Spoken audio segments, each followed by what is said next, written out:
I had only $12 in my bank account. I was sitting alone in my cold apartment. It was midnight. I looked at the bright screen of my old computer. A new email arrived with a loud sound. The email subject said, "Update on your application." My heart started to beat faster. I took a deep breath. I clicked on the message. It started with the words I hated the most. "Dear applicant, thank you for your interest. We really liked your skills, but we have chosen someone else for this job. We wish you good luck in the future." It was my 100th rejection email this year. I closed my computer slowly. I put my head on the cold desk. I closed my tired eyes. I let out a long, sad sigh. I felt completely defeated. I was so tired. I felt hopeless about my future. Getting your first job feels like climbing a giant mountain, but you have no ropes and no guide. My name is Leo. I am 22 years old. I graduated from a good university 6 months ago. I studied business and graphic design. I was always a very good student. I always did my homework on time. I passed all my hard exams. I got very good grades. I remember my graduation day clearly. I stood in the warm sun. I held my degree in my hand. I felt very happy and strong. My teachers always told me the same story. They said, "If you work hard, you will succeed." They said companies want smart, young people. They told me the bright world was waiting for me. But they were wrong. The real world is very different from a classroom. In the real world, nobody cares about your good grades. Nobody cares if you pass the final exams. They only care about one thing. They want real work experience. But this is a very big problem for a young person. Every job online says the exact same thing. Entry-level job. Available. You need 3 years of experience. How can I get 3 years of experience? Nobody will give me my first chance. It is a terrible circle. I felt trapped inside it. Let me tell you about my daily routine. I woke up every morning at 7 o'clock. I tried to keep a good schedule. I made a cheap cup of coffee. I sat at my small kitchen table. My apartment was tiny and cold. It was also very noisy. I could hear loud buses and cars outside. I watched people in nice clothes walking fast. They were going to their important offices. They had a job and a paycheck. I felt like I was left behind. I opened my slow computer. I went to the job websites. I searched for marketing assistant and junior designer.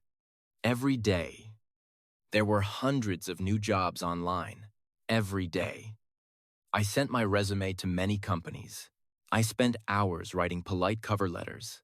I explained how much I wanted to work for them. I promised that I was a hard worker. I clicked the blue apply button again and again. I felt like I was throwing my resume into a black hole. Most of the time, I heard nothing back. Complete silence is sometimes worse than a rejection letter. When a company ignores you, you feel invisible. You wonder if a real human looked at your resume. Maybe a computer program just deleted it. Weeks turned into long months. My bank account was getting smaller every day. I stopped eating at nice restaurants. I stopped buying coffee at cafes. I stopped buying new clothes. I did not go to the movies with my friends. I ate cheap noodles for almost every meal. My friends were starting to get great jobs. They were buying new cars. I saw their happy pictures on social media. I was happy for them, but I also felt ashamed of myself. I stopped answering their phone calls. I did not want to explain that I was still unemployed. I hid in my tiny room. My parents called me every Sunday evening. They always asked, "Did you hear good news this week?" Leo, every Sunday. I had to say, "No. Mom, not yet." I could hear the worry in their voices. I felt like a complete failure. Then, one day, in October, something amazing happened. I received a phone call from a nice woman. She was a hiring manager for an advertising company. She said they liked my resume. They wanted to do a video interview with me. I was so excited. My hands were shaking while holding the phone. This was my big chance. This was the opportunity I was waiting for. I spent 3 days preparing for this interview. I read everything about their company. I memorized their past projects. I practiced answering questions in front of a mirror. I went to a cheap store and bought a clean blue shirt. On the morning of the interview, I sat in front of my computer. I put books under my laptop to make the camera straight. I made sure my room looked clean. The video interview started. It went perfectly. The manager smiled and laughed at my jokes. She said, "My ideas were very creative." She looked at the camera and smiled. She said, "You are exactly the person we need. Leo, we will call you on Friday with our final decision." I smiled and thanked her for her time. I closed the laptop screen. I jumped up and down in my small room. I was so happy, I almost cried. I finally did it. I was going to have a real job. I waited all week for Friday to come. Friday morning passed slowly. Friday afternoon passed. I kept my phone right next to my hand. Friday evening arrived. The sun went down. My phone was still silent. I stared at the black screen. I hoped it would ring. I checked my email 50 times. There was absolutely nothing. I waited through the whole weekend. I barely slept. On Monday morning, I sent a polite email to the manager. I asked for an update on the job. She did not reply to my email. I waited 2 more days. I sent another polite email on Wednesday. Still, there was total silence. They completely ghosted me. They disappeared forever without a word. That was the day I got my 100th rejection email. That was the moment I put my head on the desk. I totally gave up. I stayed in my bed for 2 days. I did not open my computer. I did not look at my phone. I did not read any emails. I looked at the ceiling. I wondered if I should just give up. I thought about moving back to my parents' house. Maybe I was not good enough for this big city. Maybe I chose the wrong career. But on the 3rd morning, I woke up. I felt something completely different. I did not feel sad anymore. I woke up feeling very angry. I was tired of feeling sad and sorry for myself. I was angry at my own strategy. I realized that my job search strategy was wrong. I was doing the exact same thing as everyone else. We were all sitting behind screens. We were all clicking the exact same blue buttons. We were all sending the exact same boring resumes to a busy manager. We were not real people. We were just words on a screen. We were easily ignored and easily deleted. If a door is locked, you cannot just keep knocking forever. You have to find an open window, or you have to build your own door. I decided to stop sending online applications. I needed to prove my value in the real world. I needed to show them what I could do. I sat down at my desk. I drank a glass of water. I made a list of 5 local companies. I liked these small, growing businesses. I chose a local bakery. I chose a small sports brand. I chose a growing coffee company. I looked at the coffee company first. Their name was Mountain Peak Roasters. They had 3 popular cafes in the city. Their coffee was amazing, but their marketing was terrible. Their social media pages were boring. Their photos were dark and blurry. Their store menus looked cheap and confusing. They desperately needed help. They just didn't know it yet. I decided I was going to work for them. I did not ask anyone for permission. I did not wait for a job advertisement. I did not look for a blue button on their website. I simply gave myself the job. I spent the next week working very hard. I took my camera and walked to their cafe. I spent my last dollars to buy 1 black coffee. I sat quietly in the corner for 4 hours. I watched their customers very closely. I watched what people ordered. I took beautiful photos of their coffee cups and food. I went back to my cold apartment. I opened my design software on my computer. I worked all day and late into the night. I redesigned their entire store menu. I made it look modern and clean. I created 10 perfect social media posts. They had great photos and funny text. I wrote a short marketing plan. It showed how they could attract more students. I did not just write a boring resume. I built a complete portfolio of real work. I took the last $10 from my bank account. I walked to a print shop in my neighborhood. I paid them to print my designs. I used thick, high-quality paper. I bought a beautiful green folder. I carefully put all my hard work inside the folder. It looked professional and very real. It was not a digital file. It could not be deleted with one click. It was a physical object you had to hold. The next morning, I woke up very early. The sun was not even up yet. I ironed my nice white shirt. I put on my best dark pants. I looked at myself in the mirror. I was absolutely terrified. My heart was beating very fast. My hands were sweating. What if they laughed in my face? What if the manager told me to leave? It is very scary to be rejected in person. But then, I remembered the terrible silence. I remembered my empty bank account. I remembered eating cheap noodles. I had nothing left to lose. I took a deep breath. I grabbed my green folder. I left my apartment. I walked 3 miles to their main office. Their office was above their biggest cafe. I pushed the heavy glass door open. I walked into the cafe.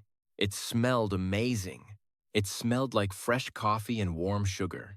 It was very busy and loud. Customers were waiting for their morning drinks. I walked past the long line of people. I went to the end of the counter. I looked at the head barista. "Excuse me," I said. I tried to keep my voice strong and steady. "Can I please speak to the owner or the manager?" The barista looked at me with a confused face. "Are you looking for a job as a barista?" she asked. "We are not hiring right now. You need to apply online." "No," I said firmly. I stood up very straight. "I am here for a business proposal. It is about your marketing department." I tried to sound very confident, but my knees were shaking. She looked at my nice clothes.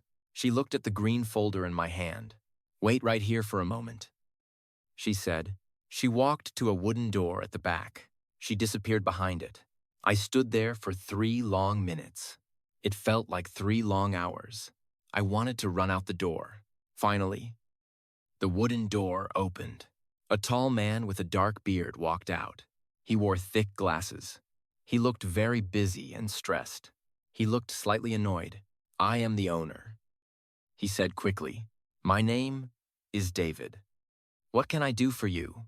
I only have 2 minutes before my next meeting." This was it. This was my one chance to change my life. I did not talk about my university degree. I did not talk about my good grades. I did not say that I was a hard worker. I stepped forward. I looked him directly in the eyes. "Hi, David. My name is Leo," I said loudly. "I love your coffee. But your marketing strategy is losing you a lot of money." David stopped looking, annoyed. He looked very surprised. "Nobody likes to hear they are losing money. I spent the last week studying your brand." I continued. I opened the beautiful green folder. I handed it directly to him. "I redesigned your main menu. I created a new social media campaign. I wrote a growth strategy. I am not asking for a job right now. I just want you to look at this work. If you like it, you can keep it for free. If you want to see more, my phone number is on the back."